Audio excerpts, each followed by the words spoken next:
Well, if you think about it, go back to when we did have inspectors in there, which is years ago. When they were there, they had an enormously difficult time finding anything. Under the rules and restrictions that were imposed on them by Iraq, the only real information they got was not by scooping around on the ground, finding things and discovering things, because they were able to move them, hide them underground, lie about them, not allow them to go in, wait long periods before they could go in. It would be, you could put inspectors all over that place, and it would be very difficult to find anything.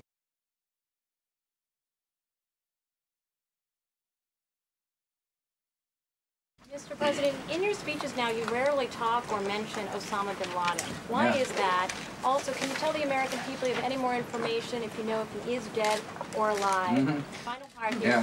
Deep in your heart, don't you truly believe that until you find out if he is dead or alive, you won't really eliminate the threat of... Well, deep in my heart, I know the man's on the run if he's alive at all.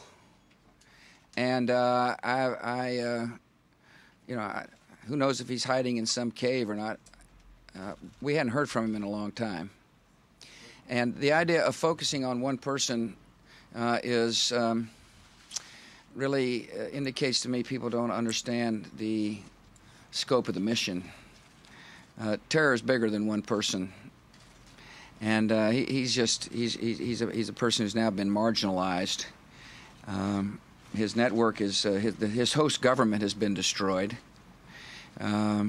He's the ultimate parasite who found weakness, exploited it, and met his match.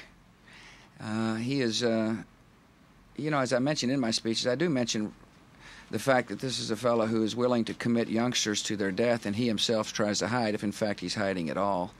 So I don't know where he is. Nor, you know, I just don't spend that much time on him, Kelly, to be honest with you.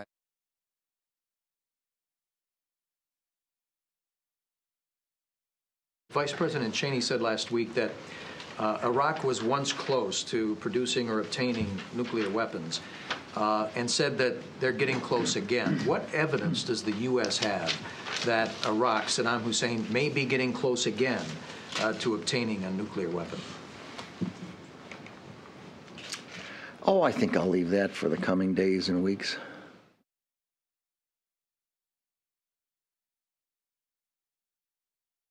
I was musing over the fact that there are so many books that have been written. Why England Slept, Pearl Harbor, What Happened, Why Didn't We Know? Right now on Capitol Hill, the members of the House and the Senate are having investigations on September 11 of last year, and trying to connect the dots, as they say, trying to piece together what might have been known and why didn't we know it, and why weren't we able to connect the dots. What the President is saying, very simply to the world, is let's look at the dots today. Our task is not to connect the dots as to why England slept, or what happened with Pearl Harbor, or what happened on September 11th only. Our task is to connect the dots before the fact and see if we can't behave in a way that there won't be books written about why we slept or what happened. Now, there's a second thing about this. We know of certain knowledge that we know these things. We know them. We also know there's a category of things we don't know. And then we don't even know a category of things that we don't know.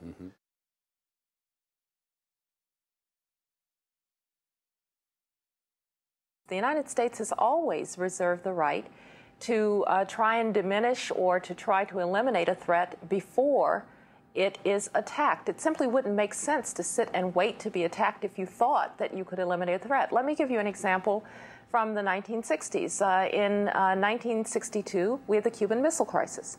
And the United States engaged in what is an act of war, that is the quarantine of Cuba, a blockade of Cuba, because there were missiles that were about to become operational against the United States. The Kennedy administration didn't wait until there was an attack from Cuban soil against the United States. It simply doesn't make sense to say that you have to wait. Now, to be sure, anticipatory self-defense or preemption has to be used carefully. one would want to have very good intelligence. You probably would have wanted to try a lot of other means before you move to eliminate the threat in this way. Because some would argue certainly that in the Cuban Missile Crisis, the president did not go attack Cuba, he blockaded Cuba. Well, but a quarantine and a blockade is an act of war, and I'm quite certain that had someone run that blockade, the United States would have been faced with another preventive decision. So the fact is that you don't want to wait until a threat fully materializes if you can avoid having that happen.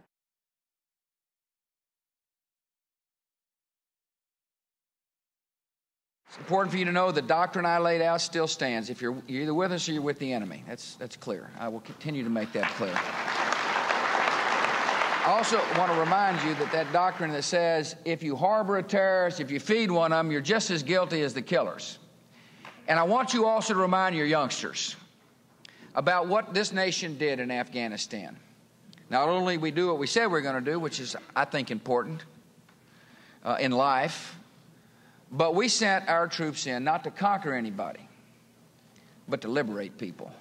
We freed a country from the clutches. I also have made it clear that Saddam Hussein must disarm. There's no negotiations. Those ended a long time ago. There's no need for us to try to sit down at a table. There's no discussion to be had.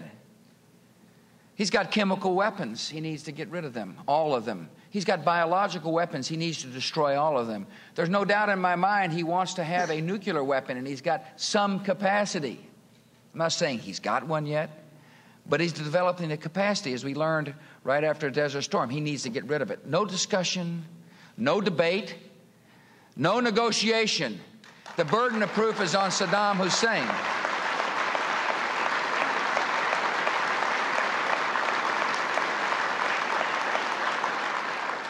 It's an American issue, a uniquely American issue. And it's, as I reminded the members, that I say uniquely American issue because I truly believe that now that the war has changed, now that we're a battlefield, this man poses a much graver threat than anybody could have possibly imagined. Other countries, of course, bear the same risk. But there's no doubt his hatred is mainly directed at us. There's no doubt he can't stand us. After all, this is the guy that tried to kill my dad at one time. I take my responsibility seriously as the Commander-in-Chief. I want you to know I understand how serious it is to commit our troops. But I truly believe that history has called us, and we're going to have to act if he doesn't do what he's expected to do. And when we do, we'll be swift and strong. If we have to, we'll win, and the world is more likely to be at peace after it happens.